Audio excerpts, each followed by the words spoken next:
Am I live? I might be. I'm trying not to shake, but I just got done playing racquetball and just had some stuff on my mind I thought I would let everybody know. So it's, I think it's like 7:30 in the morning. I played at 7 today, and it was awesome. I've been playing racquetball since I was probably 10 years old, and loved it. It's been awesome. I'm pretty good at it. And typically I get a couple guys that play during the week. They're about my age. They're very good as well. And we go after it. But I started thinking, one of the reasons I like to stay and play racquetball, hey guys, I see everybody jumping on here. One of the reasons I love playing racquetball is the fact that it kind of allows me to compete. Because obviously I'm in business and things like that. And one of the things that I have I think a lot of people don't know how to win is why they fail in business. I know that sounds weird, but let me explain it a little bit. A lot of times people fail in business is because they don't learn how to push through the adversity when it's not going their way, and they just kind of throw in the towel easy. Maybe I'll switch hands. I'm right-handed, so I played racquetball with my right hand, and maybe I'll do that. So anyhow, a lot of times people don't. Oops, that didn't work. Anyhow, I got it. So a lot of times people, they have these adversities, they have setbacks and stuff like that. And the one thing I learned probably, this had to be close to 19, 20 years ago, actually over 20 years ago. My pastor used to say that you have to learn, if you want to grow, you have to learn how to embrace the conflict. And he kind of gave a great story on that. The story about, everybody knows, so this is going to be easy for you to understand, is everybody knows the story of David and Goliath, right? But if you actually go through and take the time to read David and Goliath, a lot of people, it's cool that you got this little kid that goes after a giant and stuff like that.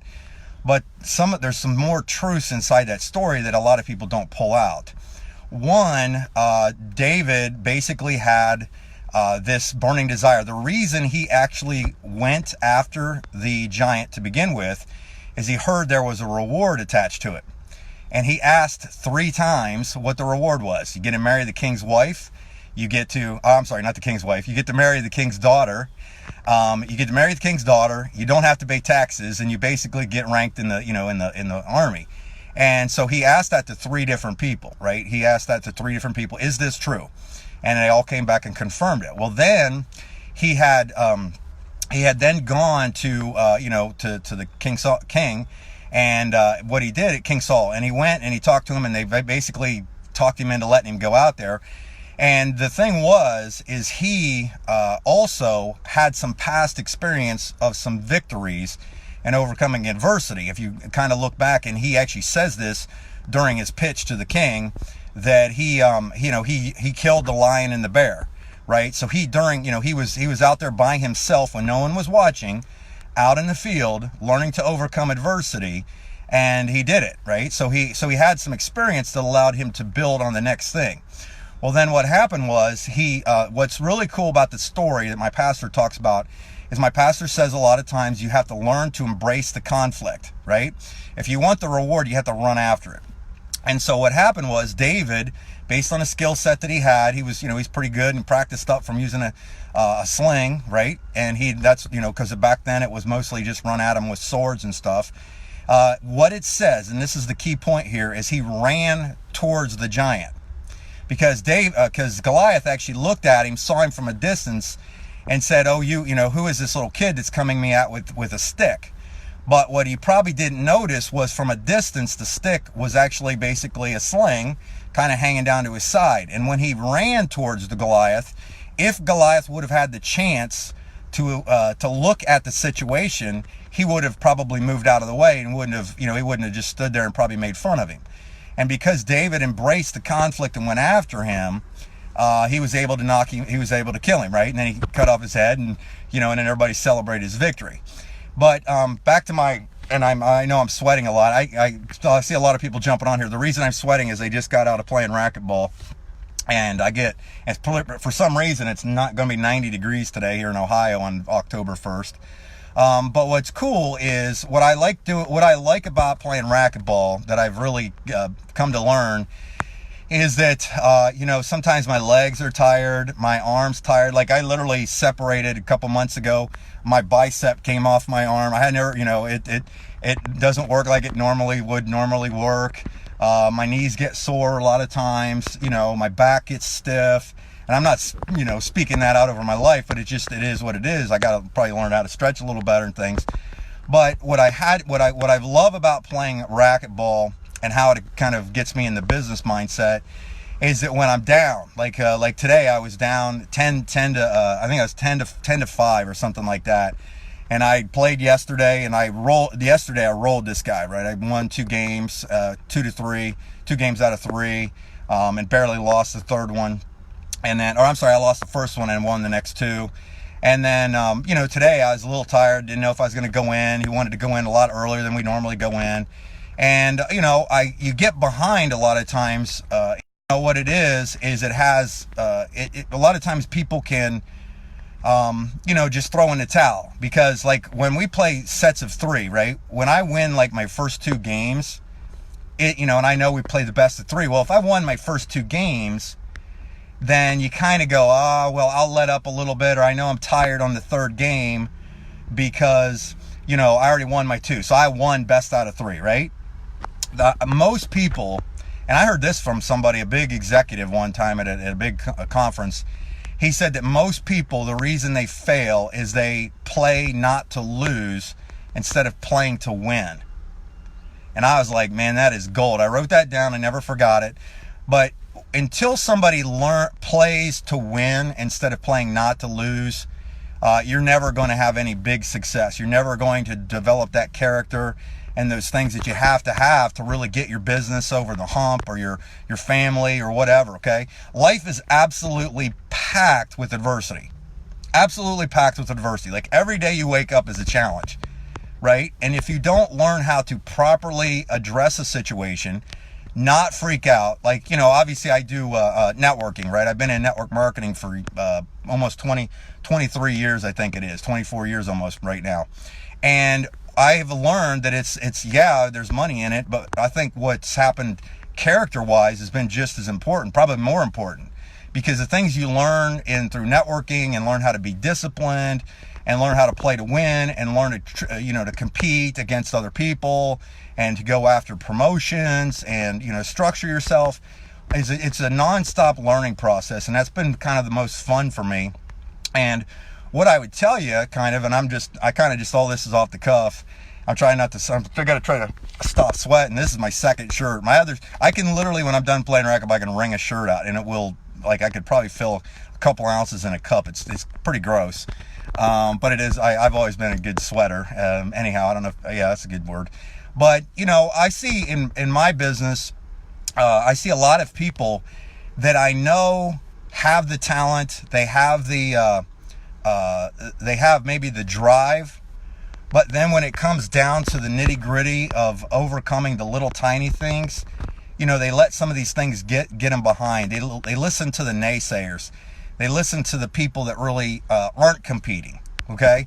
You know what cracks me up about people that kind of poo-poo networking? One of my favorite things that kind of just makes me laugh.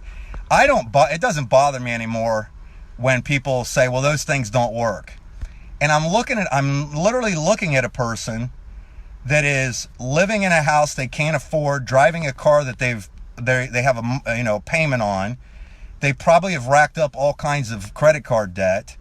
They're living paycheck to paycheck. I guarantee you they probably don't have $500 in the bank in cash, and they got to tell me, that what I'm doing is not working. Like, it literally just makes no logical sense.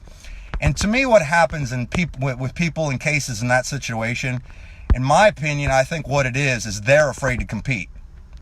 It's much easier to to just look at it and say, you know what, I'm just going to stick with, I'm just going to stick it out here. Hopefully I don't shut the company down, or hopefully I don't get laid off. Okay, that's a good, that's his thing. And how many people do you see that are in their 60s, 70s, 80s that have all of these regrets, and everybody posts the memes? Oh, I wish I would have done this and stuff, but they don't do it, right? Because they don't compete. I think that you have to figure out how to learn how to win. Like, if you look at some of the football teams out there, and I'm a huge football fan, I think some of the most successful franchises are successful because they learn how to win, and they learn how to embrace that conflict, and they learn how to overcome massive adversity to keep going, and then one victory leads to the next, to the next, to the next.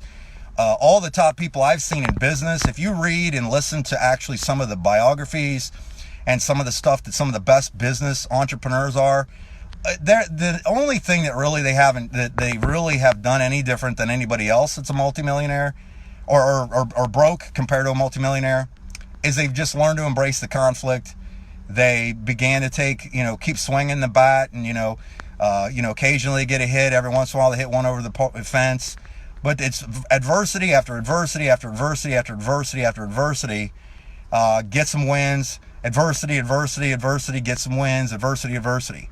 And I think that's what's missing in a lot of people's lives, because when you win, you get more fulfillment, right?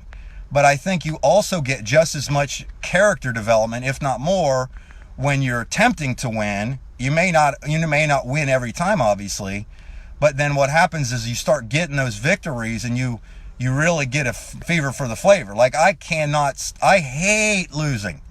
I hate losing more than I like winning, and there's a difference. And that's a quote from Moneyball. That's the fact. Like, I compete to not lose. I would rather, winning's fun, but man, when I get behind in racquetball or anything like that, it is on like Donkey Kong, and that's what I think you have to learn to develop. In business and life and stuff like that, is to do things like that. Embrace that conflict, go after it, don't be afraid to win, and then when you get that win, celebrate it for a minute, figure out what you learned in that journey, that little process, and go repeat it, and then add on it, continually add on it, get better. Read stories. Like, one of the reasons that you can learn to become a winner is you have to read those stories, read biographies of people.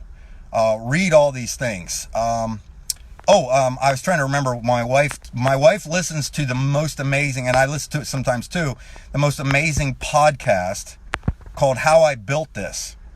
And it's literally a podcast where this guy interviews all of these business people that started these big companies, like the razor companies and different perfume companies and all these different things. And the stories are fascinating to listen to, all the things that these people had. I mean, literally rags to riches rags to riches stories where people had to overcome this. The Dollar Shave Club one is hilarious, but they're all really good. I mean, if you just took the time, instead of listening or watch, definitely don't watch the news. That's just once you just want to go jump off a cliff after that one. Never watch the news. Just forget that. Don't even bother.